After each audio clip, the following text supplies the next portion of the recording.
Bismillahirrahmanirrahim.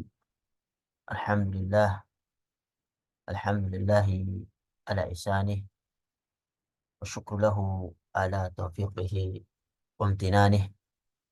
Asyhadu an la ilaha illallah ta'ziman sya'nih. Asyhadu anna Muhammadan abduhu wa rasuluhu da'iyan ila ridwanih. Salawatullahi alaihi wa ala alihi wa ashabihi wa ikhwanih. Qala ta'ala ya ayyuhalladzina amanu taqullaha haqqa tuqatih ولا تموتن إلا وأنتم مسلمون. اللهم علمنا ما ينفعنا وانفعنا بما علمتنا وزدنا علما يا رب العالمين. رب اشرح لي صدري ويسر لي أمري واحلل عقدة من لساني يفقه قولي. Amma ba'du. Segala puji bagi Allah Subhanahu wa taala yang memudahkan pertemuan ini untuk kita sekalian. Sama-sama kita mempelajari kitab kita, kitab Al-Quran Al-Karim yang Allah turunkan kepada Nabi-Nya Muhammad SAW. Dan kita masih bersama surat Qaf. Untuk bagian yang kedua, yang terdiri dari 45 ayat. Yang surat ini termasuk surat Makkiyah, yang mana kalau kita lihat urutan surat ini berada di urutan yang ke-50, surat yang ke-50. Karena dia surat Makkiyah, jadi nuansanya berkenaan dengan penekanan terhadap tauhid, penekanan terhadap keimanan kepada Nabi kita Muhammad SAW, dan juga penekanan terhadap keorisinal Quran, bahwasanya Al-Quran itu benar dari Allah Subhanahu wa taala, dan juga tentang hari kiamat, hari kebangkitan, yang mana itu diingkari oleh orang-orang Quraisy. Mereka tidak mengimani hal ini. Yang surat-surat Makkiyah penjelasan ini dengan begitu gamblang, yang mengakibatkan orang-orang Quraisy akhirnya mereka tidak mampu untuk menolak dalil-dalil yang jelas bahwasanya Allah Subhanahu wa taala mampu untuk membangkitkan orang yang telah meninggal. Pada pertemuan yang lalu kita ambil ayat 1 sampai ayat yang ke-11, yang mana bercerita tentang pengingkaran kaum musyrikin terhadap hari kebangkitan, dan itu termasuk ciri-ciri daripada surat Makkiyah. Dan juga berkenaan dengan dalil-dalil yang membantah persangkaan mereka, yang mereka tidak mengimani hari kebangkitan. Allah berikan dalil-dalil kepada mereka. Kemudian pada pertemuan kali ini kita akan mengambil tentang contoh dari kaum-kaum yang telah diutus kepada mereka seorang rasul, tapi mereka mendustakan itu. Ya, akhirnya mereka diazab oleh Allah Subhanahu wa taala. Kalau berikan contoh kaum Nabi Nuh, penduduk Ras, kaum Nabi Saleh itu Tsamud, kemudian kaumnya Nabi Hud, kaum Ad, kemudian Fir'aun dan pengikutnya, kemudian kaum Nabi Lut, kemudian penduduk Aikah, yaitu eh, penduduk Madian, umatnya Nabi Syuaib, kemudian kaum Tubba. Kemudian juga pada ayat yang ke-15 dan seterusnya akan berbicara tentang bahwasanya setiap perkataan yang kita ucapkan dicatat oleh malaikat. Kemudian Allah Subhanahu wa taala menyebutkan bahwasanya kematian itu benar adanya. Tidak ada yang mengingkarinya. Dan setiap yang bernyawa pasti akan mendapatkan kematian. Bahkan Allah menyebutkan al-haq, Ini adalah sesuatu yang benar, sesuatu yang pasti terjadi di setiap manusia yang bernyawa. Kemudian Allah sebutkan tentang hari kiamat adalah yang mana hari itu adalah hari datangnya ancaman bagi orang-orang kafir. Kemudian di ayat-ayat setelahnya menyebutkan tentang kejadian-kejadian setelah kematian, seperti perdebatan antara syaitan dan kafir sebelum mereka dimasukkan ke neraka, mereka berdebat. Kemudian tentang pertanyaan Allah kepada neraka jahanam, apakah sudah penuh? Dan ini ada di ayat yang sampai ayat ke-30. Dan ayat 31 dan seterusnya kita akan bahas insya Allah pada pertemuan yang akan datang yang berkenaan dengan kebalikan daripada penghuni neraka, yaitu penghuni surga, yang mana surga akan didekatkan kepada orang bertakwa di hari kiamat kelak, dan disebutkan ciri-ciri daripada penghuni surga insya Allah pada pertemuan yang akan datang. Para hadirin yang rahmati Allah Subhanahu wa taala, sebelum kita melangkah jauh dan tafsir ringkas dari surat Qaf ini dari ayat ke-12 sampai ayat 30, kita akan tilawah dulu. Bagi ikhwah yang ada mushafnya silakan dibuka. Insyaallah kita tilawah untuk ayat yang ke-12 sampai ayat yang ke-30. A'udzu billahi minasy syaithanir rajim. كذبت قبلهم قوم نوح وأصحاب الرس وثمود وعاد وفرعون وإخوان لوط وأصحاب الأيكة وقوم تبع كل كذب الرسل فحق وعيد أفعينا بالخلق الأول بل هم في لبس من خلق جديد ولقد خلقنا الإنسان ونعلم ما توسوس به نفسه ونحن أقرب إليه من حبل الوريد إذ يتلقى المتلقيان عن اليمين وعن الشمال قعيد ما يلفظ من قول إلا لديه رقيب عتيد وجاءت سكرة الموت بالحق ذلك ما كنت منه تحيد ونفخ في الصور ذلك يوم الوعيد وجاءت كل نفس معها سائق وشهيد لقد كنت في غفلة من هذا فكشفنا عنك غطاءك فبصرك اليوم حديد وقال قرينه هذا ما لدي عتيد ألقيا في جهنم كل كفار عنيد مناع للخير معتد مريب الذي جعل مع الله إلها آخر فألقياه في العذاب الشديد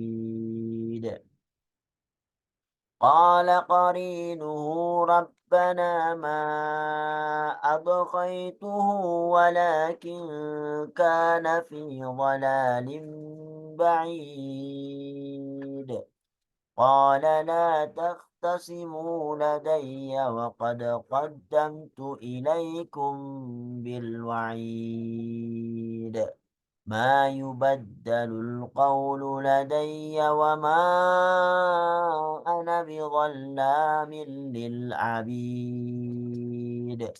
Yawma naqulu li jahannam halim talati wa taqulu hal mim mazid.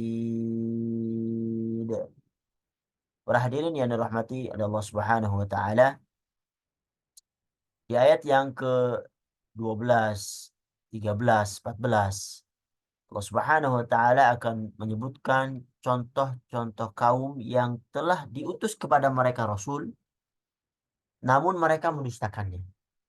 Yang akhirnya mereka diazab oleh Allah Subhanahu wa taala.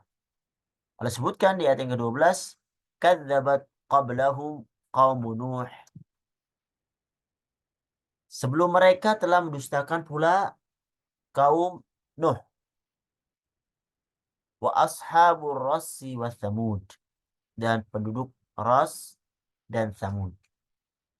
Wa adu wa fir'aun wa ikhwan Lut. Dan kaum Ad. Wa fir'aun, kaum Fir'aun. Wa ikhwan Lut, kaum Lut. Wa ashabul aikati wa qaum Tubba. Dan penduduk Aikah wa qaum Tubba. Dan kaum Tubba. Kullu kadzabar rusula fahaqqa wa'id. Semua dari mereka itu mendustakan Rasul. Sehingga apa? Fahaqqa wa'id. Jadi sudah semestinya mereka mendapatkan hukuman yang sudah diancamkan. Di sini Allah Subhanahu wa taala menyebutkan contoh daripada penduduk yang diutus kepada mereka Rasul, yang dimulai dengan penyebutan kaum Nuh. Kemudian dilanjutkan dengan kaum penduduk Ras. Tentunya kaum Nuh, Nabi Nuh, mereka ditenggelamkan oleh Allah Subhanahu wa taala. Kemudian Allah sebutkan kaum penduduk Ras. Siapa itu penduduk Ras? Sebagian mengatakan bahwasanya penduduk Ras yang dimaksud adalah eh, penduduk yang Allah Subhanahu utus kepada mereka seorang rasul yang bernama Hanzalah bin Safwan.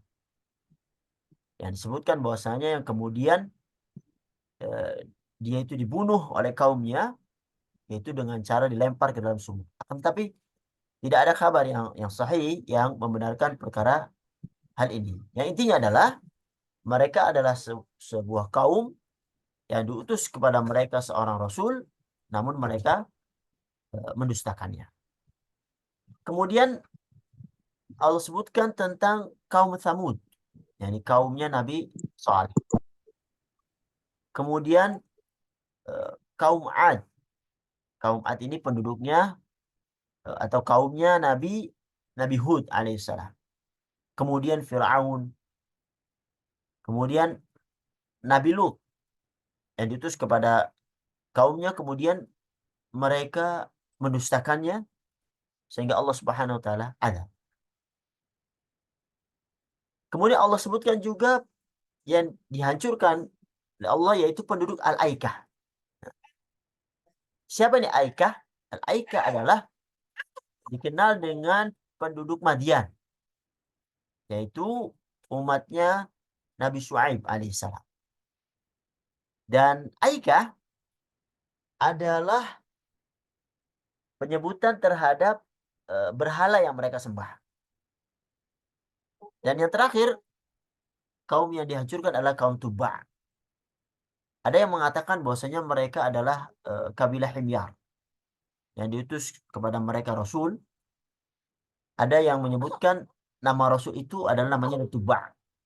Dan ada yang menyebutkan dengan nama yang lain. Intinya, kaum ini kaum Tuba ini berada di daerah Yaman. Kemudian ada khilaf apakah Tuba yang diutus itu suatu kaum, itu seorang Rasul, atau orang soleh. Tetapi pendapat yang benar adalah dia yang diutus adalah seorang Rasul. Karena setelahnya disebutkan kullun kadzabar rusul. Semua telah mendustakan rasul-rasul. Jadi maksud dari ayat ini Allah Subhanahu wa taala menyebutkan terhadap kaum-kaum yang masyhur di kalangan orang-orang kafir Quraisy. Karena orang kafir Quraisy tahu tentang kisah Nabi Nuh, tahu kisah tentang penduduk Ras, karena letaknya di daerah Arab. Kemudian tahu tentang kaum Thamud, kaum Ad, kaum Al-Aikah, yang termasuk dari kaum-kaum di negeri Arab. Kabilah Nabi Lut juga dekat dari mereka, yaitu di daerah Syam, dan kaum Tuba yang ada di Yaman. Adapun kaum Fir'aun, eh, yang mana kisahnya itu ada di Mesir, ya. Namun mereka masyhur, kisah mereka itu masyhur sampai ke tanah Arab, sehingga orang-orang kafir Quraisy juga mengetahui kisahnya.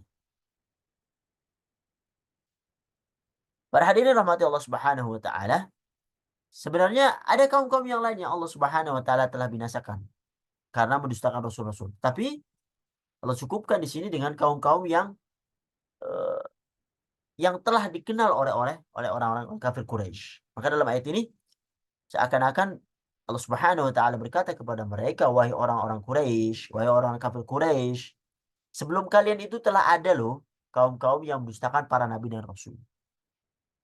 Kalian itu bukan orang yang pertama, kaum yang pertama yang mendustakan para nabi dan rasul.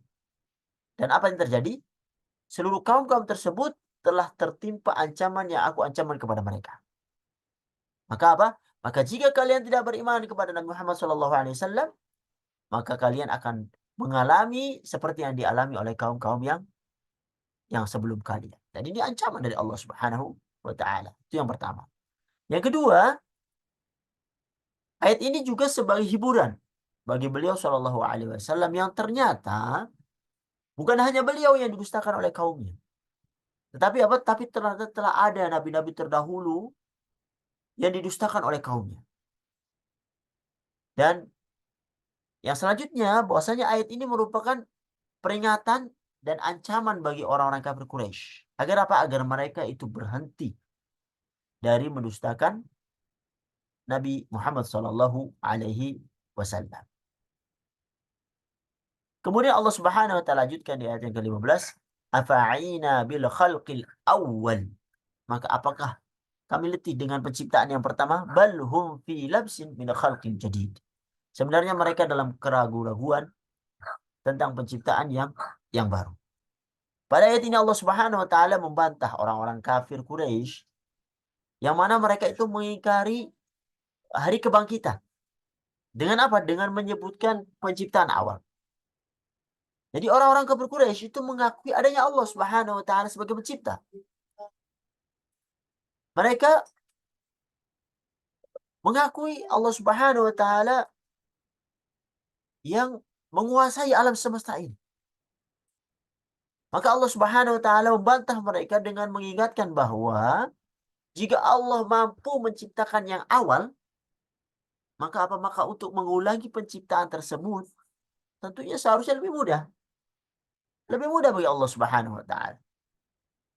Di Quran surat Ar-Rum ayat 27, "Wa huwa alladzi yabda'ul khalqa tsumma yu'iduhu wa huwa ahwanu 'alaihi." Dan dialah yang menciptakan, dialah yang memulai penciptaan, kemudian mengulanginya kembali, wa huwa ahwanu 'alaihi, dan itu lebih mudah baginya. Kalau penciptaan pertama Allah Subhanahu wa taala mampu, maka tentunya penciptaan berikutnya Allah pun lebih mampu karena tinggal mengulangi saja. Sudah ada penciptaan awal. Oleh karenanya, ayat ini disebutkan mereka itu hum fi labs. Mereka dalam keraguan-raguan. Mereka ingin menolak adanya hari kebangkitan, tapi penjelasan-penjelasan Al-Quran pada hakikat itu masuk dalam logika mereka. Dan itu kebenaran yang seharusnya mereka terima. Tapi karena sombongan, karena eh, hawa nafsu, sehingga ditinggalkan apa yang menjadi kebenaran yang ada di depan mereka. Mulut mereka mengingkari, tapi hati mereka memaksa untuk pengetahuan yang datang dari Islam yang masuk lagi mereka itu sudah seharusnya bisa membangkitkan mereka. Tapi apa? Hati mereka dicoba untuk mengingkari hal tersebut. Sebenarnya terjadi eh, tolak belakang. Ya. Sehingga mereka ragu-ragu, hublabs. Sesuatu yang sebenarnya sudah ada dan sudah benar dan tidak bisa ditolak lagi, tapi hawa nafsu yang ada di diri mereka yang menginginkan sesuatu yang bersifat duniawi, maka mereka tinggalkan eh, pengetahuan yang telah mereka dapatkan. Apalagi Allah Subhanahu wa taala mengatakan min khalqin jadid. Itu orang-orang kafir itu ragu akan penciptaan yang baru. Pada secara logika, penciptaan di mana Allah Subhanahu wa taala menciptakan pertama kali itu penciptaan baru. Tapi orang-orang kafir Quraisy itu menganggap hari kebangkitan itu penciptaan baru. Padahal penciptaan baru itu sudah di awal. Dan hari kebangkitan adalah pengulangan daripada apa yang Allah Subhanahu wa taala ciptakan. Sehingga inilah kafir Quraisy itu menjadi bimbang, ragu terhadap semua penjelasan yang logis bagi mereka, tetapi mereka tetap tidak beriman dikarenakan hal-hal yang berhubungan dengan dunia mereka. Kemudian Allah lanjutkan tentang hal ini, walaqad khalaqnal insana wa na'lamu ma tuwaswisu bihi nafsuh. Dan sungguhnya kami telah menciptakan manusia dan mengetahui apa yang dibisikkan oleh hatinya. Wa nahnu aqrabu ilaihi min hablil warid. Dan kami lebih dekat kepadanya daripada urat leher mereka. Maksudnya di sini Allah sebutkan Allah mengetahui apa yang dibisikkan dalam hati setiap manusia. Seperti di surat Al-Mulk ayat 14, ala ya'lamu man khalaqa wa huwal latiful khabir. Apakah pantas Allah yang menciptakan itu tidak mengetahui apa yang dia ciptakan? Karena kita diciptakan oleh Allah Subhanahu wa taala baik hati, mata, lisan. Sehingga apa? Sehingga setiap gerak-gerik dari anggota tubuh kita itu diketahui oleh Allah Subhanahu wa taala. Begitu juga apa yang ada di alam semesta ini diciptakan oleh Allah Subhanahu wa taala. Maka seluruh kabar-kabar tentang alam semesta ini juga diketahui oleh Allah Subhanahu wa taala. Bahkan disebutkan di Quran surat Al-An'am ayat 59, "Wa ma tasqutu min waraqatin illa ya'lamuha, wa la habatin fi dhulumatil ardi wa la ratbin wa la yabisin illa fi kitabim mubin." Dan tidak ada sehelai daun pun yang gugur yang tidak diketahui oleh Allah Subhanahu wa taala. Tidak ada sebutir biji pun dalam kegelapan bumi. Dan tidak pula sesuatu yang basah ataupun yang kering yang tidak tertulis itu dalam kitab yang nyata, yaitu Lauhul Mahfuz. Di sini Allah sebutkan wa nahnu aqrabu ilaihi min hablil warid. Dan kami lebih dekat kepadanya daripada urat leher mereka. Para hadirin yang dirahmati Allah Subhanahu wa taala. Kemudian Allah Subhanahu wa taala lanjutkan, id yatalaqqal mutalaqiyani 'anil yamini wa 'anil shimali qa'id. Yaitu ketika dua orang malaikat mencatat amal perbuatan mereka. Seorang duduk di sebelah kanan dan yang lain duduk di sebelah kiri. Tidak ada penjelasan tentang di sebelah manakah malaikat tersebut duduk. Intinya mereka sangat dekat dengan manusia. Bahkan lebih dekat sebutkan itu daripada urat nadinya. Tentunya ini telah keluar dari imajinasi kita ya. Artinya kita tidak tahu tentang bagaimana hakikat malaikat tersebut. Para salaf menafsirkan bahwasanya malaikat yang di sebelah kanan mencatat amal kebajikan dan malaikat yang sebelah kiri mencatat amal keburukan. Dan semua yang kita ucapkan itu dicatat. Ma yalfidhu min qawlin illa ladaihi raqibun atid.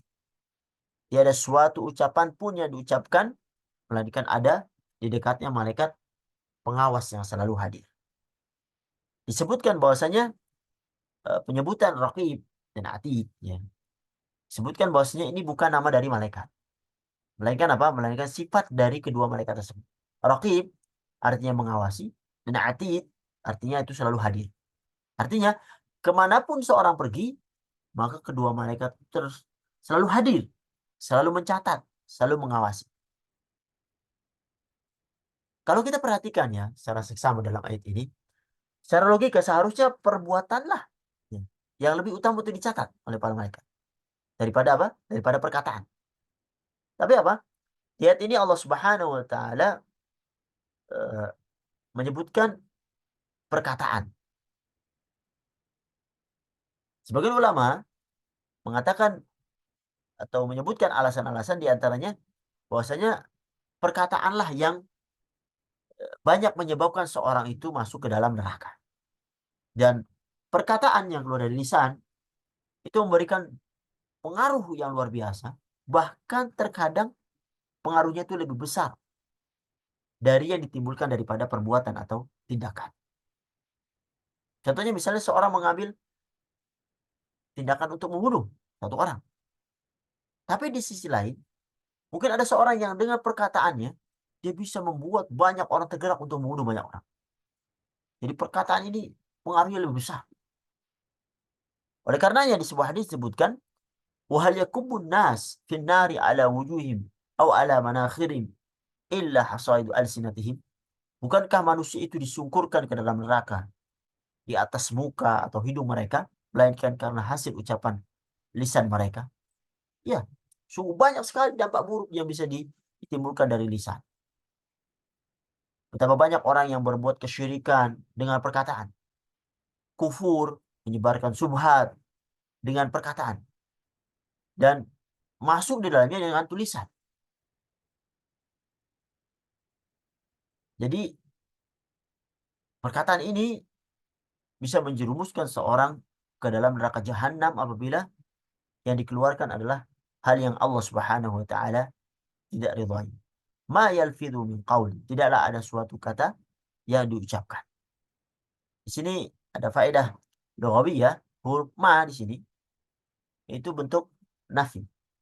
Dalam usul fiqh jika ada tanwin pada kata qaulin, ma yalfidhu min qaulin, datang kepada konteks penafian maka berikan faedah keumuman. Artinya tidak ada satu kata pun yang diucapkan oleh seorang kecuali dicatat oleh mereka. Maka terjadi khilaf di kalangan para ulama tentang apa yang dicatat oleh mereka. Ada yang mengatakan bahwasanya yang dicatat adalah eh, perbuatan-perbuatan yang mubah. Termasuk yang dicatat adalah perbuatan-perbuatan mubah. Misalnya perkataan seorang saya lapar, saya kenyang dan sebagainya.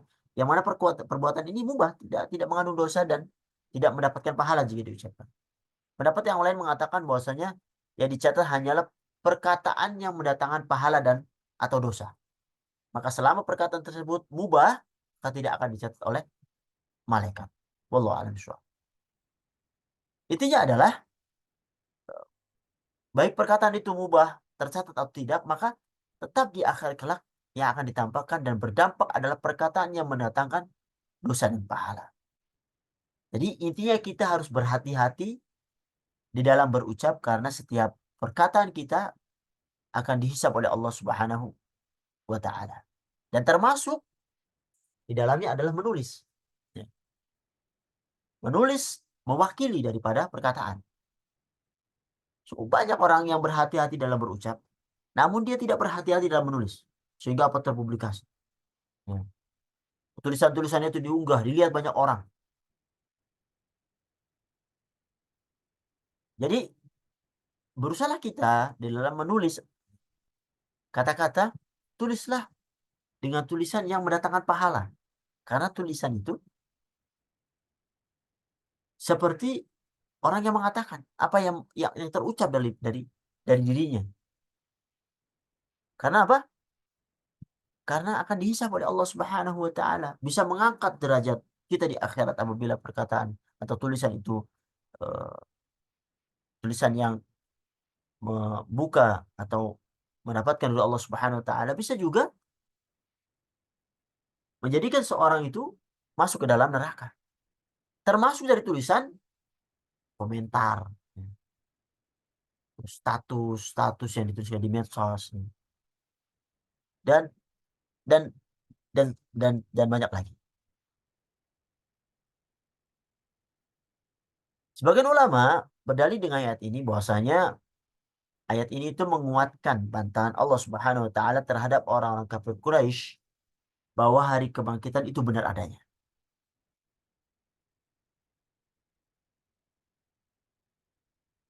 Jadi sebelum ayat-ayat ini Allah Subhanahu wa taala menyebutkan bahwasanya eh,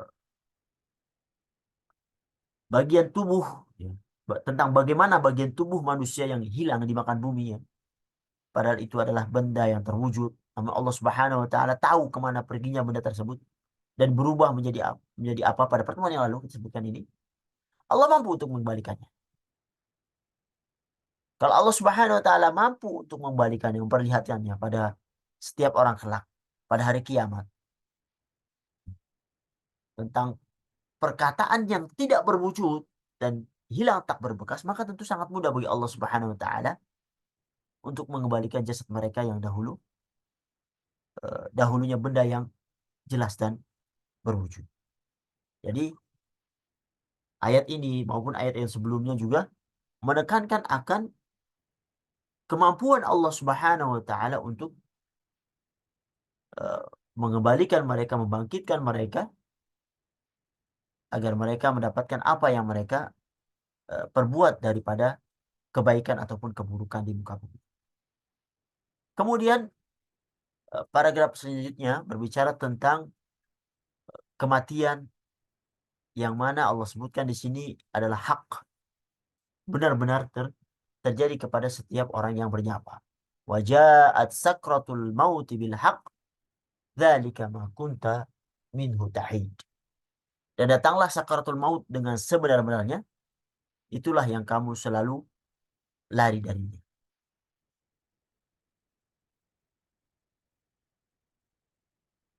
Para hadirin yang rahmati Allah Subhanahu wa taala, di sini disebutkan sakrah, waja'at sakratul maut.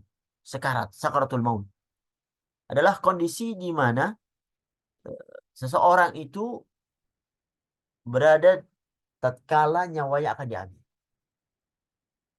Di mana saat itu dia antara sadar dan tidak sadar. Jadi sekarat, ya, bahasa Indonesia sekarat dari asuk, artinya menutupi. Oleh karenanya al-khamar atau arak ini, itu dikatakan muskir. Karena apa? Karena dia menutupi otak dari kesadaran. Dan orang yang sekarat itu merasakan kesakitan yang sangat luar biasa. Dan sakaratul maut ini dialami oleh Nabi Shallallahu Alaihi Wasallam. Ketika beliau hendak meninggal, beliau mengatakan, La ilaha illallah, inna lil mauti sakarat. La ilaha illallah, sungguh kematian itu diiringi dengan sekarat. Jadi, sakaratul maut ini seolah seperti penyakit yang Allah Subhanahu wa taala berikan kepada beliau Shallallahu Alaihi Wasallam untuk ujian, untuk mengangkat derajat beliau Shallallahu Alaihi Wasallam. Namun setelah terlewati sakaratul maut ini dan beliau meninggal, maka beliau meninggal dengan tenang. Oleh karenanya, jangan ada yang menyangka bahwasanya orang yang tidak mengalami sakaratul maut itu mati husnul khatimah. Ya. Yang tidak mengalami itu mesti su'ul khatimah. Tidak. Karena Nabi Shallallahu Alaihi Wasallam mengalami sakaratul maut. Aisyah radhiyallahu anha mengatakan bahwasanya tidak mengapa orang yang akan meninggal mengalami sakaratul maut. Karena Nabi Shallallahu Alaihi Wasallam juga mengalaminya. Dan Allah Subhanahu Wa Taala tahu siapa hambanya yang berhak diberi ujian tersebut untuk mengangkat derajatnya dan juga untuk menghapus dosa-dosanya. Yang penting adalah ketika meninggal tidak dalam keadaan bermaksiat kepada Allah Subhanahu wa taala. Karena kalau ada orang yang dikatakan matinya tenang namun keadaan bermaksiat, maka sebenarnya itu adalah pertanda buruk bahwasanya dia akan ke depannya akan bisa mendapati nerakanya Allah Subhanahu wa taala. Jadi sakaratul maut itu bisa dialami oleh siapa saja. Bahkan hal ini dialami oleh beliau sallallahu alaihi wasallam. Dan kematian Allah Subhanahu wa taala disebutkan di sini al-haq. Karena al-haq itu ada sesuatu yang pasti terjadi, tidak mungkin untuk dihindari. Oleh karenanya di Quran surat Al-Jumu'ah ayat 8 Allah sebutkan, "Qul innal mauta alladzi tafirruna minhu fa innahu mulaqikum." Katakanlah sesungguhnya kematian yang kamu lari darinya, ya pasti mulaqikum, pasti menemui kamu. Kemudian apa? Tsumma turadduna ila alimil ghaib wasyahadah fayunabbi'ukum bima kuntum ta'mal. Kemudian kamu akan dikembalikan kepada Allah yang mengetahui yang gaib dan yang nyata, lalu diberitakan kepadamu apa yang telah kamu kerjakan. Di Quran surat An-Nisa ayat 78 Allah sebutkan aina matakunu yudrikumul mautu walau kuntum fi burujim musyayyadah. Dimanapun kamu berada, kematian akan mendapatkan kamu, kendati pun kamu itu berada di benteng yang tinggi dan kokoh. Dan inilah yang pasti dan akan menemui kita semuanya. Oleh karenanya, harus kita persiapkan sebaik-baiknya untuk menjumpai al-haq ini. Wa nufikha fis-sur, dzalika yaumul wa'id. Dan tiuplah fis-sur. Wa nufikha fis-sur, dan ditiuplah sangkakala. Dzalika yaumul wa'id. Itulah hari terlaksananya ancaman. Jadi pada hari kiamat, Allah Subhanahu wa taala membangkitkan orang-orang kafir, membangkitkan orang-orang yang beriman. Dan al-wa'd, ya, janji berupa surga, ini diperuntukkan oleh orang untuk orang-orang yang beriman. Dan wa'id, ancaman, itu diperuntukkan oleh orang-orang kafir. Jadi konteks ayat ini Allah Subhanahu wa taala menyebutkan bahwasanya hari kiamat adalah ancaman. Ini menunjukkan bahwasanya ayat ini itu berbicara tentang orang-orang kafir dan bukan berbicara tentang orang-orang yang beriman. Wa ja'at kullu nafsin ma'aha sa'iqu wa syahid. Dan datanglah tiap-tiap diri itu bersama dengan seorang malaikat penggiring, malaikat penggiring dan seorang malaikat wasyahid, malaikat penyaksi. Pada ayat ini Allah Subhanahu wa taala berbicara tentang orang-orang kafir. Yang pada hari itu orang-orang kafir itu dibangkitkan oleh Allah Subhanahu wa taala. Ada dua malaikat yang menemani. Satu malaikat yang mengantarkannya kepada mahsyar dan satu malaikat yang akan menjadi saksi atas perbuatannya di dunia. Ayat ini berbicara tentang orang kafir karena konteksnya waja'at kullu nafsin ma'a sa'iq. Sa'iq biasanya itu digunakan pada hal-hal yang mengerikan. Seperti di Quran surat Al-Anfal ayat 6. Yujadilunaka fil haqq ba'dama tabayyana ka'annama yusaquna ilal mauti wa hum yanzurun. Mereka membantahmu wahai Muhammad tentang kebenaran setelah nyata bahwa mereka pasti menang. Seakan-akan mereka itu dihalau kepada kematian, sedang mereka melihat sebab kematian itu. Di Quran surat Maryam ayat 86, wa nasuqul mujrimina ila jahannama wirda. Dan kami akan menggiring orang-orang yang durhaka itu ke neraka jahanam dalam keadaan dahaga.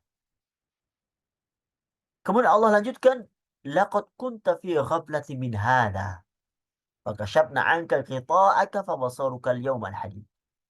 Sesungguhnya kamu itu berada dalam keadaan lalai, maka kami singkapkan daripadamu tutup yang menutup matamu, maka penglihatanmu pada hari itu amat tajam.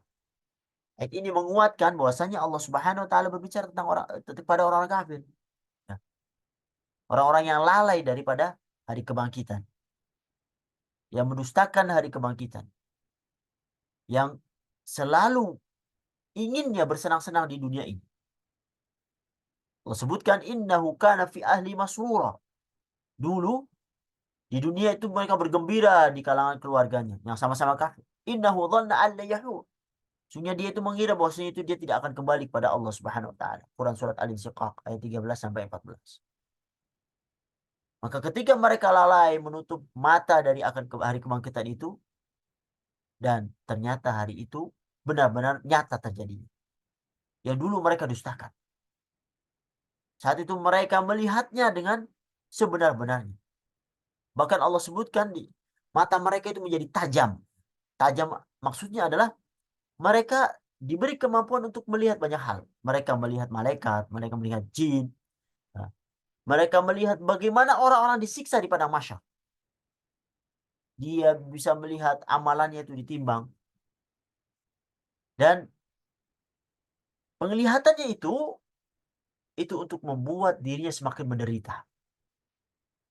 Agar dia bisa melihat kesengsaraan dan ketakutan yang ada di sekitarnya. yang nantinya juga akan menimpa dirinya sendiri. Subhanallah. Ini sebuah siksaan sebelum siksaan. Wa qala qarinuhu hadza ma ladayya atid. Dan yang menyertainya berkata, hadza ma ladayya atid. Inilah catatan amalnya yang tersedia pada sisiku. Para ulama berbeda pendapat tentang penyebutan di sini waqala qarinuhu, qarin. Sebagian ada yang mengatakan qarin itulah syaitan. Ada yang mengatakan adalah malaikat. Tapi pendapat yang benar, wallahu a'lam, adalah malaikat. Dan atid artinya yang hadir. Jadi salah satu dari dua malaikat yang menjadi saksi kelak akan menyertainya dan menghadirkan catatan amalnya di hadapan Allah Subhanahu wa taala tanpa ada penambahan atau pengurangan. Alqiya fi jahannam kulla kaffarin anid. Allah berfirman, alqi, lemparkanlah olehmu berdua. Lemparkanlah olehmu berdua ke dalam neraka semua orang yang ingkar, anid, dan juga keras kepala. Ayat ini ditujukan kepada dua malaikat yang datang bersama setiap orang. Sebagaimana disebutkan pada ayat yang sebelumnya, bahwasanya manusia dibangkitkan pada hari kiamat, dia ditemani oleh dua orang malaikat. Satu yang menggiringnya dan satu yang menjadi saksi. Allah sebutkan, alqiya fi jahannam. Lemparkan olehmu berdua ke dalam neraka jahannam. Siapa? Kulla kaffarin ani. Semua orang yang ingkar dan keras kepala. Mulai ayat ini Allah sebutkan, akan menyebutkan 5 sifat buruk daripada orang-orang kafir. Di ayat ini disebutkan kafar. Ya, surah mubalaghah dari kata kafir. Maksudnya sangat kafir dan akidahnya itu telah sangat rusak. Kemudian sifat yang kedua adalah anid, membangkang. Bangkang dari sesuatu yang telah diketahui. Dia telah mengetahui al-haq, tapi dia membangkang. Dia ikuti hawa nafsunya, dia tidak ikuti hak itu. Kemudian sifat selanjutnya, manna'in lil khairi mu'tadi murib. Manna', yaitu yang sangat menghalangi kebajikan. Mereka enggan melakukan kebajikan. Mereka mencegah dirinya untuk melakukan kebajikan. Ya. Dia tidak berusaha untuk melakukan kebaikan. Bahkan dia tidak suka orang-orang itu mendapat kebaikan. Subhanallah. Dia tidak suka orang-orang itu mendapat hidayah. Tidak suka orang-orang masuk Islam. Sebenarnya kalau dia tidak masuk Islam saja udah dia saja yang kena. Tapi dia tidak suka juga orang lain untuk bisa masuk Islam. Dia pelit, nggak dermawan. Kalau cukup sama dianya saja, mungkin lebih ringan. Tapi dia tidak suka terhadap orang yang dermawan. Nanti kan repot. Kemudian sifat yang keempat, manna'in lil khairi mu'tadi murid. Mu'tad. Dia itu melampaui batas. Dia berbuat zalim dengan kezaliman yang sangat luar biasa. Dan sifat yang kelima murib, yaitu dia ragu-ragu. Ya, dia ragu dan membuat orang lain ragu-ragu. Dengan apa? Dengan subhat-subhat. Dia menyampaikan hal-hal yang membuat orang-orang itu ragu terhadap Islam, terhadap hari kiamat. Dan inilah 5 sifat yang Allah Subhanahu wa taala sebutkan kepada orang-orang kafir yang akan nantinya itu dilemparkan ke neraka jahanam.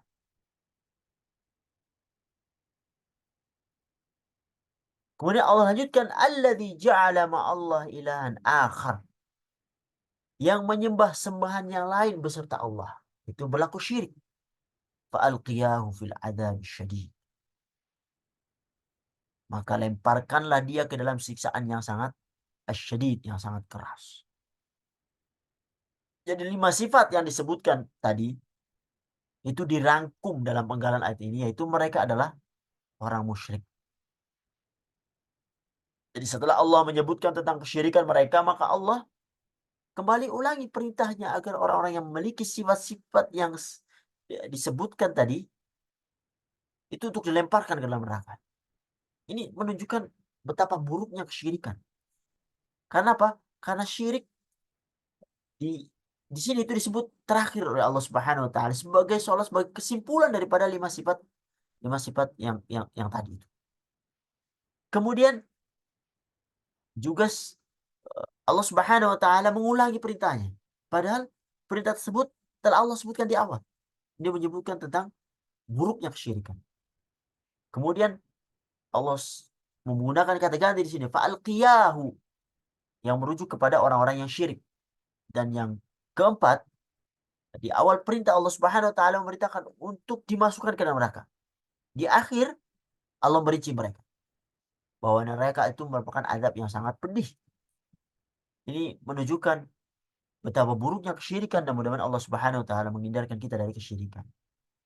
Qala qarinuhu rabbana ma adghaituhu walakin kana fi dhalalin ba'id.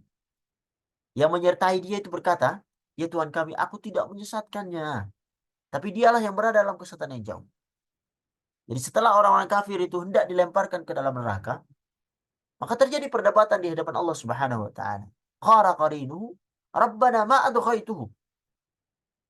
Yang menyertai berkata, "Ya Tuhan kami, aku tidak menyesatkannya. Walakin kana fi dhalalin ba'id." Dia sendiri itu yang berada dalam kesesatan yang nyata.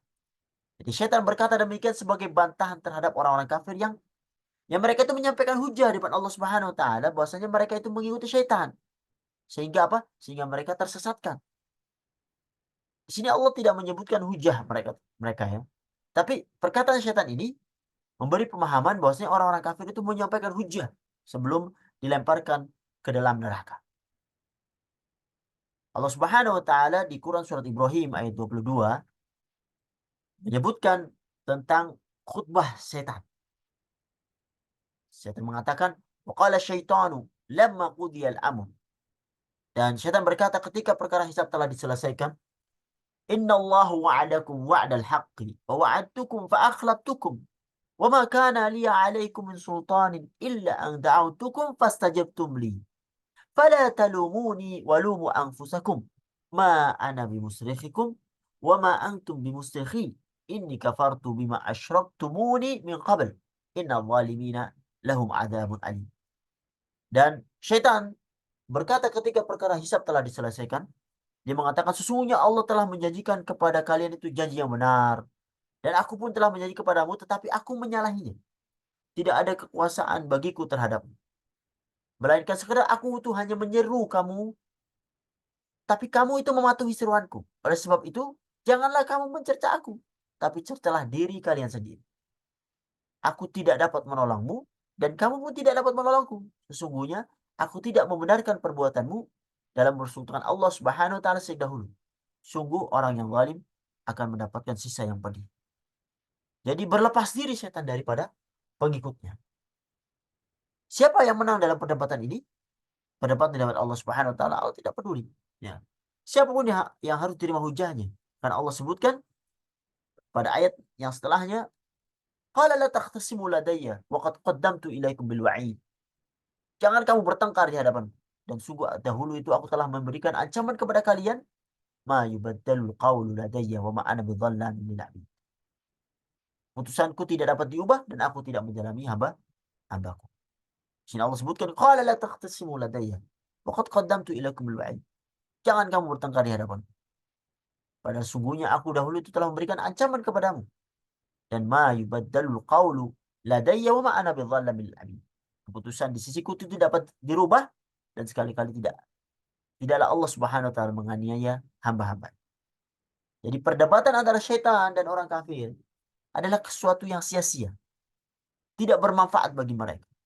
Allah Subhanahu wa taala menegaskan bahwa keduanya baik manusia ataupun syaitan yang telah Allah berikan peringatan tentang aturan-aturan, tapi mereka menyelisihinya, tetap mereka kedua-duanya akan masuk neraka. Tidak akan mengubah keputusan Allah Subhanahu wa taala. Yauma naqulu li jahannam, yaitu pada hari pada hari itu Allah Subhanahu wa taala berkata kepada neraka jahanam, "Halim talati wa taqulu hal min mazid." Apakah kamu sudah penuh? Maka neraka menjawab, "Hal min mazid?" masih adakah tambahan? Ya Allah Subhanahu wa taala bertanya kepada neraka tentang apakah neraka telah penuh. Karena apa? Karena neraka masih minta terus untuk diisi. Ini dalil bahwasanya neraka itu sangat luas. Disebutkan sebuah hadis, yulqa nari. Orang-orang dilemparkan ke neraka. Sampai neraka itu berkata, wa taqul hal min mazid? Apakah ada tambahan lagi? Sampai apa? Hatta yad'a qadamah wa taqulu qad qad. Maka Allah Subhanahu wa taala meletakkan kakinya dan neraka itu berkata cukup cukup. Jadi ketika Allah Subhanahu wa taala meletakkan kakinya di neraka jahanam, maka berhentilah neraka meminta tambahan untuk dimasukkan ke dalam neraka orang-orang yang mengingkari Allah Subhanahu wa taala. Dan eh, di sini para ulama merajikan bahwasanya benar terjadi dialog antara Allah Subhanahu wa taala dan neraka. Inilah beberapa ayat yang kita ambil pada kesempatan kali ini. Untuk selanjutnya ayat 31 dan selanjutnya akan berbicara tentang orang-orang yang bertakwa dan juga sifat-sifat daripada mereka yang nantinya mereka akan mendapatkan kenikmatan yang Allah Subhanahu wa taala telah siapkan untuk mereka. Inilah yang bisa kami sampaikan pada kesempatan kali ini. Dan mudah-mudahan Allah Subhanahu wa taala menjaga kita, memberi taufik dan hidayah kepada kita untuk bisa beramal dengan amalan yang Allah Subhanahu wa taala ridhai sehingga kita bisa selamat di dunia dan juga selamat di akhirat. Hada wa sallallahu ala Muhammad wa ala alihi wa sahbihi ajma'in. Assalamualaikum warahmatullahi wabarakatuh.